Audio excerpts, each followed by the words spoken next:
Hi, this is Jamey with Stonemeyer Games, and I'm here today to talk about my favorite game mechanism in Hey, That's My Fish. Now, you might notice that this video, if you watch my videos usually on Friday, Saturday, I'm filming this video on a Tuesday.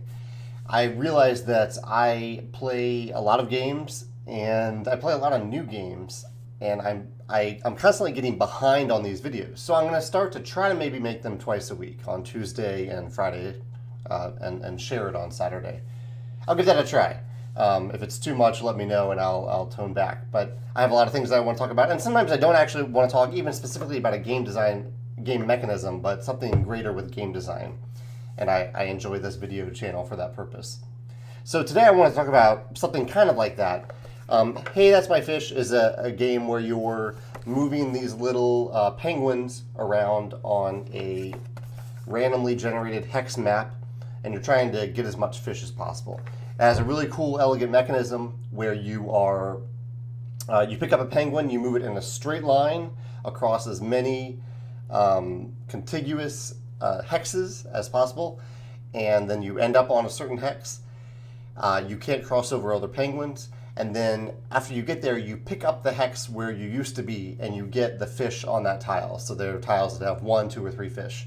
And so it's an interesting mechanism because you're being rewarded for the place where you are, but you're trying to figure out the next thing that you want, and not only go after like a lot of fish, but also do things that block off other players into their own like little floating islands, and leaving you on a bigger island where you can collect all the fish. It's a cool game. It's a simple game. Not really what I was going to talk about today. What I want to focus on about this game is that I enjoy teaching it because it's really easy to teach. That is not to say that all games that are easy to teach are also enjoyable to teach, but it does make it easier. And this came to mind. I was recently on a game design panel at the St. Louis Science Center a couple days ago. And one thing that I've been thinking about a lot lately that I shared on this panel is that for a long time, I thought I needed to create and design games that I wanted to play. And I still believe in that. I want to create games that I enjoy playing, that I'm driven to play, and that don't already exist, and therefore I want to create them so they do exist. I think those are all good motivations for designing a game. However, what I've realized two things. One, I hardly ever actually get to play my games, the games that I've designed.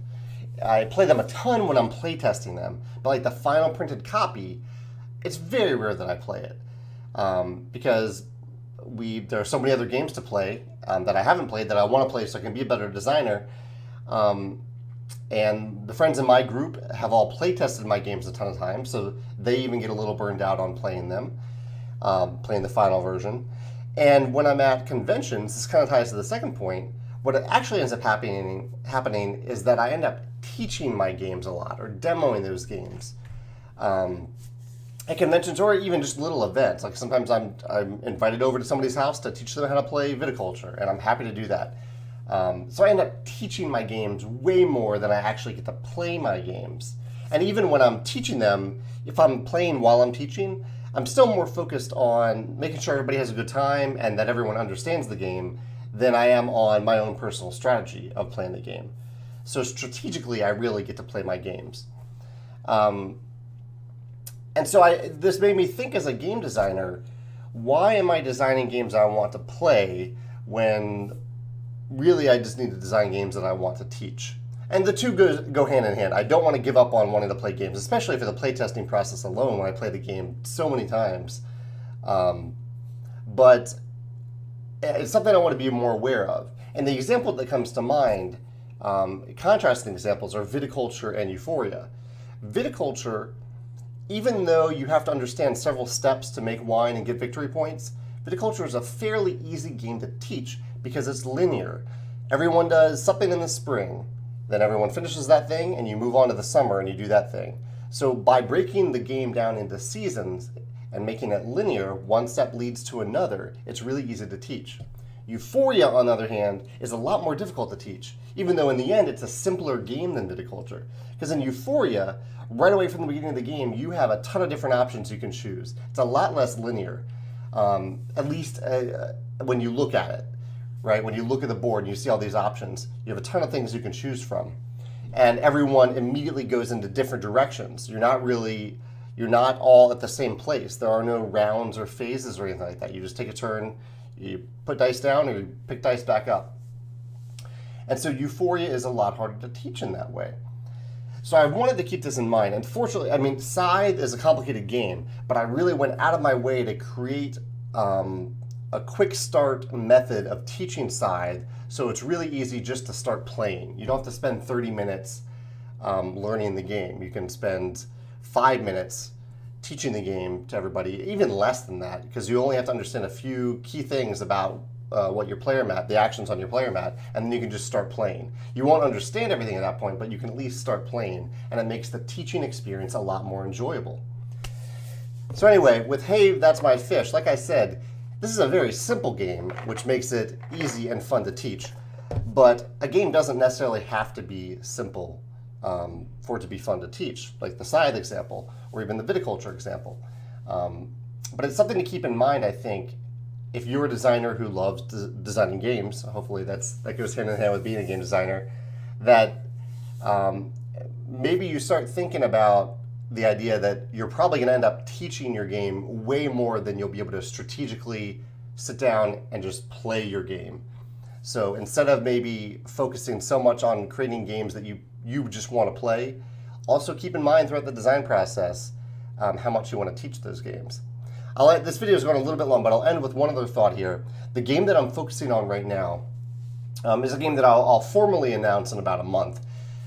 It's a legacy Euro game, basically, called Charterstone. And the thing that I love, and you can go back to my Risk Legacy video. Hopefully I'll check to see if I did a video on Risk Legacy. But the thing I love about Risk Legacy is, which really has nothing to do with my legacy game other than this one key connection, which is the first game you play is super simple. The rules take 2 minutes to explain. Risk, it takes a little bit longer, but usually people know how to play Risk, so you don't have to spend very long on the rules. So it's really easy just to start playing the game, and it makes it fun to teach, because you're able to just play along with everybody instead of constantly teaching and making sure they're following the rules. And then at the end of the first game in Charterstone, you add a new rule, a new mechanism. There are a bunch of different things you can add. I won't spoil them, but there's new stuff you can add that adds another layer, and it accumulates. You probably saw this in Pandemic Legacy too. There were an accumulation of rules. Pandemic Legacy is actually, it's another great example of that. It's really easy to play the first game in Pandemic Legacy if you played Pandemic before. So it's super fun to teach. It's easy to teach. So I think a legacy game is actually perfect for this this thought process, this philosophy of game design, of designing games that you want to teach, because it's super easy to play that first game where you haven't added in all those layers yet. It's just super streamlined and simple. Granted, not all legacy games are like this. I think maybe Gloomhaven is probably not quite as easy to learn. I have no idea really, but based on what I've seen, still super excited about it. So I'm saying it's not necessarily inherent to a legacy game, but I think it's one of my favorite things about the legacy games that are currently out there, and I'm incorporating that into Charterstone. So anyway, I'd love to hear your thoughts, game designer or not. What games do you enjoy teaching the most? And if you are a game designer, what does that say to you? So think about those games, whether they're simple or complicated.